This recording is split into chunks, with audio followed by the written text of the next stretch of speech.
రండి నాన్నగారు, కూర్చోండి.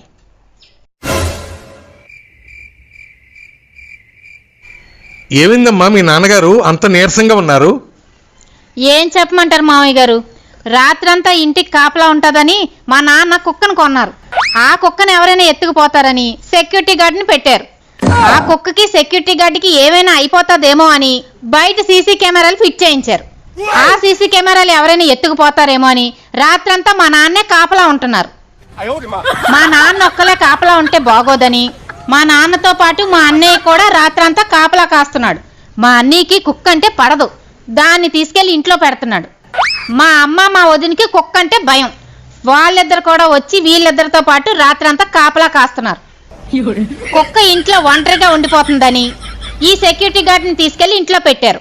ప్రతిరోజు కుక్క సెక్యూరిటీ గార్డ్ ఇంట్లో రెస్ట్ తీసుకుంటున్నారు, వీళ్ళ నలుగురు గేట్ దగ్గర కాపలా కాస్తున్నారు.